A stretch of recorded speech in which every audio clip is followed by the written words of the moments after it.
नमस्कार दोस्तों, स्वागत है आप सभी का स्टडी सेंटर फेफाना के डिजिटल प्लेटफॉर्म पर। आज हम लोग शुरू करने वाले हैं दोस्तों महत्वपूर्ण प्रश्न की सीरीज़, जिसमें हम लोग आज शुरू करेंगे पहला चैप्टर में अपने सबसे पहला इम्पोर्टेंट क्वेश्चन जो है वो है आपेक्षिक विद्युतशीलता को परिभाषित कीजिए। जी हाँ दोस्तों, आपेक्षिक विद्युतशीलता क्या है? तो आपेक्षिक विद्युतशीलता क्या होती है? माध्यम की विद्युतशीलता और निर्वात की विद्युतशीलता का अनुपात जो है उसे ही हम लोग क्या बोलते हैं? आपेक्षिक विद्युतशीलता बोलते हैं। इसे एप्सिलॉन आर द्वारा हम लोग डिनोट करते हैं और एप्सिलॉन आर किसके बराबर हो जाएगा? Epsilon m upon epsilon naught के बराबर होगा। एप्सिलॉन नॉट निर्वात की विद्युतशीलता है और इसका मान आप सभी जानते हैं 8.854 गुणा 10 की घात -12 coulomb square upon newton metre square होता है।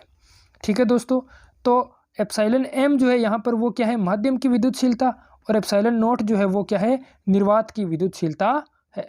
ठीक है, और इसे दूसरे प्रकार से भी हम लोग परिभाषित कर सकते हैं। जी हाँ दोस्तों, देखिए जैसे इसी क्वेश्चन में यानी आपेक्षिक विद्युतशीलता को हम लोग दूसरे तरीके से परिभाषित करें तो क्या हो जाएगा? निर्वात में कूलम्ब बल और माध्यम में कूलम्ब बल का अनुपात जो है वो भी क्या होता है? आपेक्षिक विद्युतशीलता के तुल्य होता है। निर्वात में कूलम्ब बल की बात करें तो इसे एफ नोट से लिखा है। एफ नोट किसके बराबर होगा? 1/4 pi epsilon naught Q1 Q2 upon r square. और माध्यम में कूलम्ब बल जो उसे एफ एम से लिखा गया। एफ एम किसके बराबर होगा? 1/4 pi epsilon m Q1 Q2 upon r square होगा। निर्वात में कूलम्ब बल और माध्यम में कूलम्ब बल का अनुपात जो उसे क्या बोला जाता है? आपेक्षिक विद्युतशीलता, यानी इसे एप्सिलॉन आर से हम लोग डिनोट करते हैं। ठीक है दोस्तों, तो ये था आपका पहला क्वेश्चन, यानी आपेक्षिक विद्युतशीलता को परिभाषित कीजिए। आपेक्षिक विद्युतशीलता क्या होती है? निर्वात की में कूलम्ब बल और माध्यम में कूलम्ब बल का अनुपात जो उसे क्या बोला जाता है? आपेक्षिक विद्युतशीलता बोला जाता है। या फिर हम लिख सकते हैं इसे एप्सिलॉन आर बराबर epsilon m upon epsilon naught, यानी माध्यम की विद्युतशीलता और निर्वात की विद्युतशीलता का अनुपात जो उसे भी क्या बोला जाता है? आपेक्षिक विद्युतशीलता बोलते हैं। ठीक है दोस्तों, चलिए बढ़ते हैं अगले क्वेश्चन की ओर। नेक्स्ट क्वेश्चन जो है वो है आपके पास तांबे के पराविद्युतांक का मान लिखिए। तांबे के पराविद्युतांक, यानी तांबा क्या है दोस्तों? धातु है। तांबा क्या है? धातु। और धातुओं के लिए बात करें तो धातुओं का पराविद्युतांक जो है वो अनंत होता है। धातुओं का पराविद्युतांक कितना होता है? अनंत। ठीक है, तो तांबा धातु है तो तांबे के लिए पराविद्युतांक का मान कितना हो जाएगा? अनंत हो जाएगा। तांबे के लिए पराविद्युतांक का मान कितना होगा? अनंत। यानी कोई भी धातु यदि आपसे पूछ लिया जाए तो प्रत्येक धातु के लिए पराविद्युतांक का मान कितना होता है दोस्तों? अनंत होता है। ठीक है, तो इस क्वेश्चन का आंसर क्या हो जाएगा? अनंत हो जाएगा। यदि आपसे ये पूछ लिया जाए वायु की विद्युतशीलता कितनी होती है? वायु की, ठीक है ना, यदि एयर की पूछ लिया जाए, यानी एप्सिलॉन एयर की विद्युतशीलता, तो वायु जो है वायु को निर्वात के संगत माना जाता है।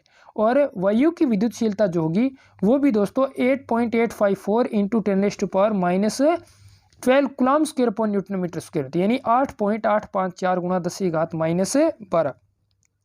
मैं लिख देता हूँ यहाँ पर 8.854 गुणा 10 की घात -12 coulomb square upon newton metre square होती है। Coulomb square upon newton metre square. ठीक है दोस्तों, तो ये था दूसरा क्वेश्चन, यानी तांबे के पराविद्युतांक का मान। तो तांबे के पराविद्युतांक का मान कितना होगा दोस्तों? तो यहाँ पर आप क्या लिखेंगे? तांबे के लिए पराविद्युतांक का मान कितना होता है? अनंत। निर्वात की विद्युतशीलता और वायु की विद्युतशीलता का मान कितना होगा? 8.854 गुणा 10 की घात -12। और यदि आपसे ये पूछ लिया जाए वायु की विद्युतशीलता कितनी होती है? वायु की विद्युतशीलता निर्वात की विद्युतशीलता के बराबर होगी। और यदि आपसे ये पूछ लिया जाए वायु का पराविद्युतांक कितना होता है? वायु का पराविद्युतांक, तो वायु का पराविद्युतांक कितना होगा दोस्तों? 0 होगा। वायु का पराविद्युतांक कितना होगा? 0 होगा। ठीक है दोस्तों, तो ये था आपका क्वेश्चन नंबर 2। चलिए बढ़ते हैं नेक्स्ट क्वेश्चन की ओर। नेक्स्ट क्वेश्चन आपके पास है क्वेश्चन नंबर 3। क्वेश्चन नंबर 3 में आपसे पूछा है उदासीन बिंदु को परिभाषित कीजिए। उदासीन बिंदु क्या होता है? वे बिंदु जहां पर परिणामी विद्युत क्षेत्र क्या हो? 0 हो, यानी विद्युत क्षेत्र रेखाओं की संख्या क्या होगी? 0 होगी। जिन बिंदुओं पर विद्युत क्षेत्र रेखाओं की संख्या क्या होती है? 0 होती है। विद्युत क्षेत्र रेखाएं क्या होती है दोस्तों? इन्हें धनावेश से ऋणावेश की ओर खींचा जाता है। धनावेश से ऋणावेश की ओर, जैसे ये विद्युत क्षेत्र रेखा खींच दी, ठीक है ना, ऐसे। तो इसमें कुछ बिंदु ऐसे होंगे जहां पर विद्युत क्षेत्र रेखाओं की संख्या जो है वो क्या हो जाएगी? 0 हो जाएगी। और उन्हीं बिंदुओं को हम लोग क्या बोलेंगे? उदासीन बिंदु बोलेंगे। जिन बिंदुओं पर विद्युत क्षेत्र रेखाओं की संख्या क्या होती है? 0 होती है, उन्हें क्या बोला जाता है? उदासीन बिंदु। या जहां पर विद्युत क्षेत्र क्या हो? 0 हो, उन्हें क्या बोलेंगे? उदासीन बिंदु बोलेंगे। ठीक है दोस्तों, चलिए बढ़ते हैं next question, question number 4। Question number 4 क्या है, वेरी वेरी इंपॉर्टेंट क्वेश्चन, विद्युत क्षेत्र रेखाओं के कोई दो गुण लिखिए, यानी विद्युत क्षेत्र रेखाओं के कोई दो गुण लिखने। तो विद्युत क्षेत्र रेखाएं क्या है, मैंने अभी बताया आप लोगों को, विद्युत क्षेत्र रेखाओं को इन्हें धनावेश से ऋणावेश की ओर खींचा जाता है, धनावेश से ऋणावेश की ओर खींचते हैं। और दूसरी बात, विद्युत क्षेत्र रेखाएं जो परस्पर काटती नहीं है, क्यों, क्योंकि जैसे मान लो विद्युत क्षेत्र रेखाएं क्या है, भी विद्युत क्षेत्र रेखाएं जो हैं, जैसे यहाँ पर मैं बता रहा हूँ आप लोगों को, देखिए समझिए भी, जैसे ये विद्युत क्षेत्र रेखा है, ठीक है ना, ये दो विद्युत क्षेत्र रेखाएं इस बिंदु पर इन्होंने प्रतिच्छेद कर दिया। तो यदि हम लोग इन पर स्पर्श रेखा खींचेंगे तो स्पर्श रेखा क्या होगी, दो स्पर्श रेखा हो जाएगी, और दो स्पर्श रेखा, इसका मतलब विद्युत क्षेत्र की कितनी दिशा हो गई, दो दिशा, और एक बिंदु पर दो दिशा होना संभव है नहीं होता। तो इस कारण विद्युत क्षेत्र रेखाएं जो परस्पर काटती नहीं है। विद्युत क्षेत्र रेखाएं धनावेश से ऋणावेश की ओर खींची जाती है। और बता सकते हैं विद्युत क्षेत्र रेखाओं पर खींची गई स्पर्श रेखा जो वो विद्युत क्षेत्र की दिशा को प्रदर्शित करती है। ये सभी क्या है, विद्युत क्षेत्र रेखाओं के गुणधर्म है। वेरी वेरी इंपॉर्टेंट क्वेश्चन है, क्वेश्चन नंबर 4। चलिए बढ़ते हैं दोस्तों नेक्स्ट क्वेश्चन, क्वेश्चन नंबर 5 की ओर। क्वेश्चन नंबर 5 जो है वो एक आसान सा न्यूमेरिकल है। इस न्यूमेरिकल में हमें क्या दिया है, भी हमसे पूछा है भी दिए गए चित्र में पृष्ठ से निर्गत विद्युत फ्लक्स का मान लिखिए, यानी ये जो बंद पृष्ठ है इससे निर्गत विद्युत फ्लक्स बताना है। तो इसमें हम गाउस का नियम लगाएंगे। गाउस का नियम क्या कहता है, किसी बंद पृष्ठ से परिबद्ध कुल आवेश यानी कुल फ्लक्स जो होगा वो किसके बराबर होगा, समीशन क्यू और इंटू 1/ε0 के गुणनफल के तुल्य होता है। समीशन क्यू इंटू 1/ε0 के गुणनफल के तुल्य होता है। तो यहाँ पर पहले मैं परिबद्ध कुल आवेश निकालूंगा, तो परिबद्ध कुल आवेश कितना आ जाएगा, यहाँ पर 1 माइक्रो कूलम, यानी दोनों का जोड़ करेंगे तो 2 माइक्रो कूलम माइनस का 1 माइक्रो कूलम, यानी कितना आ गया, 1 माइक्रो कूलम आ गया। ठीक है, फिर इसे हम लोग जो ये आपके पास समीशन क्यू अपॉन 4π/ε0 का फॉर्मूला है, इसे मैंने 4π से ऊपर नीचे मल्टीप्लाई करके क्या बना लिया, 4π के आ जाएगा। के क्यों, 1/4πε0 को किससे लिखते हैं बेटा, के से लिखते हैं, यानी के किसके इक्वल होता है, 1/4πε0 के तुल्य होता है। तो इस कारण मैंने यहाँ पर के लिख दिया और समीशन क्यू आ जाएगा।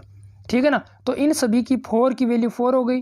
फिर यहाँ पर आप देखें तो आपके पास आ जाएगा पाई की वैल्यू 3.14, फिर के की वैल्यू होती है 9 × 10⁻⁹, फिर 1 माइक्रो कूलम तो 1 × 10⁻⁻6 आ जाएगा। इसे हम लोग सॉल्व करेंगे तो आपके पास फाई ई का मान आ जाएगा 1.13 × 10⁵ न्यूटन मीटर स्क्वायर पर कूलम। ये किसका मात्रक है दोस्तों, विद्युत फ्लक्स का मात्रक। विद्युत फ्लक्स का एक अन्य मात्रक वोल्ट मीटर भी होता है, वोल्ट मीटर भी विद्युत फ्लक्स का ही मात्रक है। ठीक है, चलिए बढ़ते हैं नेक्स्ट क्वेश्चन की ओर। Next question, question number 6। Question number 6 क्या है, द्विध्रुवीय आघूर्ण को परिभाषित कीजिए, यानी विद्युत द्विध्रुवीय आघूर्ण को परिभाषित कीजिए। सबसे पहले बात करें विद्युत द्विध्रुव क्या होता है। विद्युत द्विध्रुव क्या है दोस्तों, समान परिमाण और विपरीत प्रकृति के आवेश यदि अति अल्प दूरी पर स्थित हों, समान परिमाण और विपरीत प्रकृति के आवेश यदि अति अल्प दूरी, ये 2a जो है वो अप्रोक्सीमेटली इक्वल टू क्या होना चाहिए, 0 होना चाहिए। यानी समान परिमाण और विपरीत प्रकृति के आवेश यदि अति अल्प दूरी पर स्थित हों तो आवेशों का ये जो निकाय होगा इसे क्या बोला जाता है, विद्युत द्विध्रुव बोला जाता है। अब द्विध्रुव आघूर्ण की बात करते हैं। द्विध्रुव आघूर्ण क्या होता है दोस्तों, किसी विद्युत द्विध्रुव के कोई एक आवेश का परिमाण, चाहे प्लस क्यू का परिमाण ले लो चाहे माइनस क्यू के, क्योंकि दोनों का परिमाण क्या है, समान है। ठीक है ना, और आवेशों के मध्य दूरी का गुणनफल, आवेशों के मध्य दूरी का गुणनफल जो होगा उसे हम लोग क्या बोलेंगे दोस्तों, विद्युत द्विध्रुव आघूर्ण बोलेंगे। यानी किसी विद्युत द्विध्रुव के कोई एक आवेश का परिमाण तथा आवेशों के मध्य दूरी का गुणनफल जो है उसे क्या बोला जाता है, विद्युत द्विध्रुव आघूर्ण बोलते हैं। विद्युत द्विध्रुव आघूर्ण को स्मॉल p से डिनोट किया जाता है, स्मॉल p से, और ये एक सदिश राशि है। तो ये क्या हो जाएगा, द्विध्रुव आघूर्ण P vector is equal to Q into 2a। 2a क्या है, आवेशों के मध्य दूरी है, और Q क्या है, एक इस द्विध्रुव के किसी एक आवेश का परिमाण है। ठीक है दोस्तों, बढ़ते हैं नेक्स्ट क्वेश्चन की ओर। नेक्स्ट क्वेश्चन है दोस्तों आपके पास, विद्युत क्षेत्र की तीव्रता को परिभाषित कीजिए। विद्युत क्षेत्र की तीव्रता को परिभाषित कीजिए, यानी विद्युत क्षेत्र की तीव्रता की परिभाषा लिखनी है। विद्युत क्षेत्र की तीव्रता क्या होती है, इकाई धन परीक्षण आवेश पर लगने वाला स्थिर विद्युत बल ही क्या कहलाता है, विद्युत क्षेत्र की तीव्रता कहलाता है। इकाई धन परीक्षण आवेश पर लगने वाला बल जो है उसे क्या बोलते हैं हम लोग, विद्युत क्षेत्र की तीव्रता बोलते हैं। ठीक है ना, जैसे समझिए इसे मैंने यहाँ पर जो है मैं बता देता हूँ आपको। जैसे ये मान लिया, ये आपके पास कोई आवेश है परीक्षण आवेश मान लेता हूँ मैं, Q मान लिया। इस Q आवेश पर जो है वो बल लग रहा है, वो कितना है, F है। तो इकाई आवेश पर कितना बल लगेगा, तो आप क्या बोलोगे, F/Q। तो इकाई आवेश पर जितना बल लगता है इसे ही हम लोग क्या बोलते हैं, विद्युत क्षेत्र की तीव्रता बोलते हैं। ठीक है दोस्तों, तो विद्युत क्षेत्र की तीव्रता जो है वो आपके पास क्या आ गई, बी ई वेक्टर से इसे डिनोट करते हैं हम लोग। तो E vector is equal to क्या आ जाएगा, F/Q0। Q0 क्या है यहाँ पर, परीक्षण आवेश है। Q0 क्या है दोस्तों, परीक्षण आवेश। Q0 क्या है, परीक्षण आवेश है। ठीक है ना। फिर इसका मात्रक, तो इसका मात्रक देखिए, बल का मात्रक क्या है, न्यूटन, आवेश का मात्रक है कूलाम। तो विद्युत क्षेत्र का मात्रक क्या हो गया, न्यूटन प्रति कूलाम हो गया, या फिर इसे बोला जाता है वोल्ट प्रति मीटर, वोल्ट प्रति मीटर जो है। और इसका विमीय सूत्र क्या होगा, m1L1T-3A-1 होता है।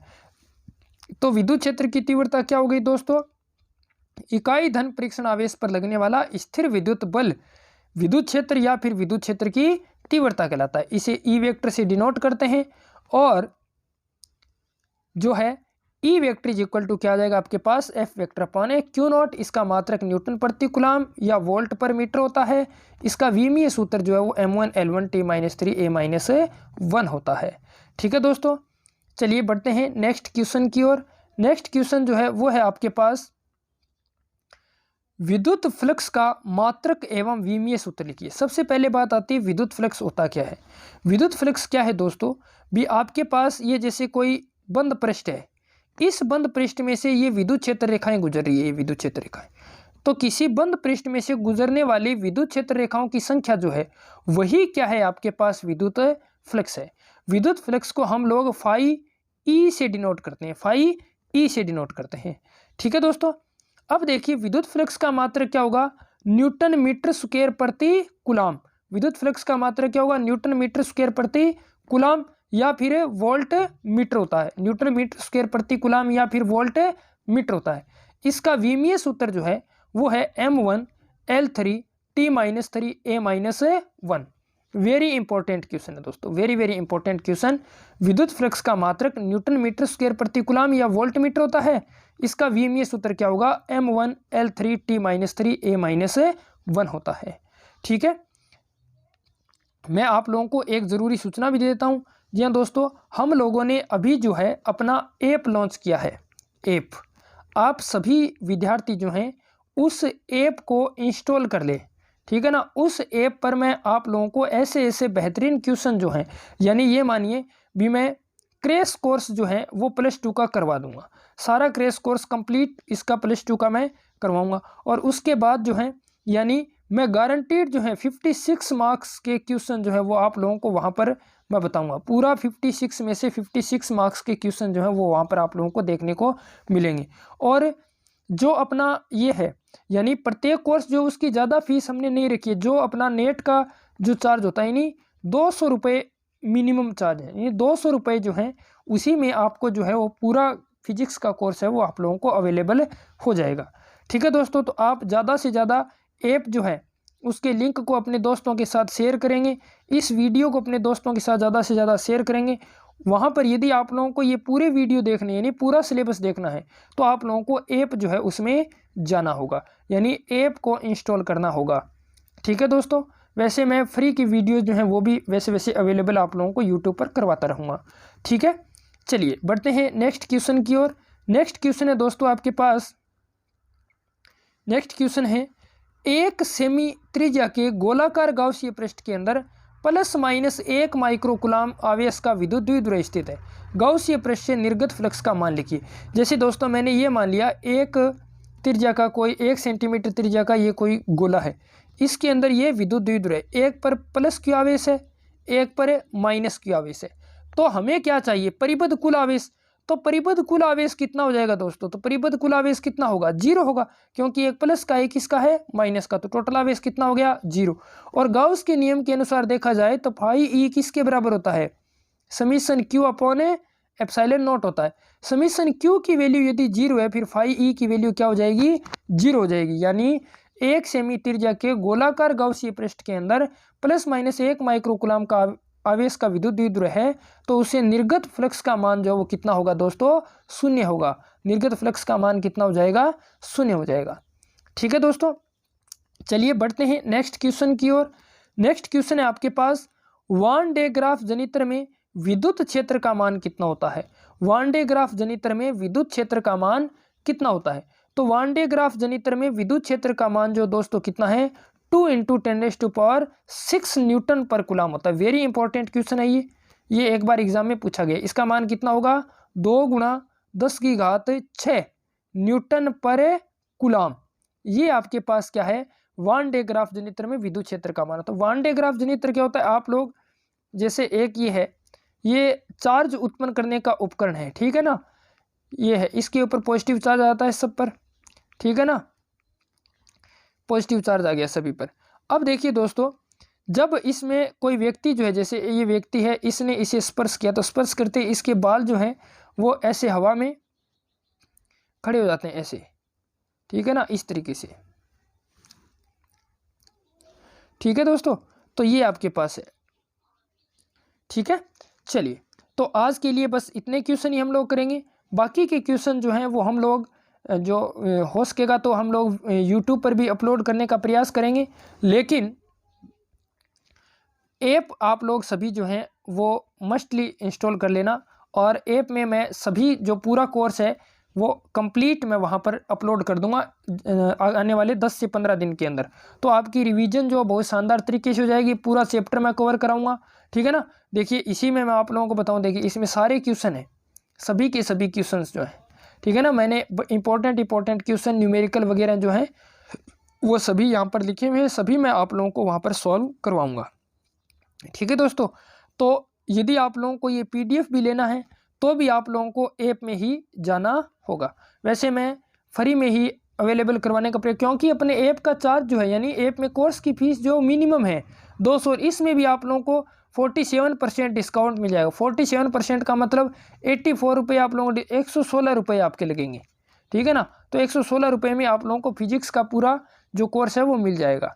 ठीक है दोस्तों, तो आप ज़्यादा से ज़्यादा अपने दोस्तों के साथ इसे शेयर करेंगे। हाँ ये बात है, आप लोग पूरा कोर्स यदि ढंग से पढ़ा तो आपको 56 मार्क्स का, मैं गारंटीड बताता हूँ, 56 मार्क्स का पेपर जो है वो अपनी इन्हीं PDF में से ही आने वाला है। ठीक है दोस्तों, तो आज के लिए इस वीडियो में बस इतना ही।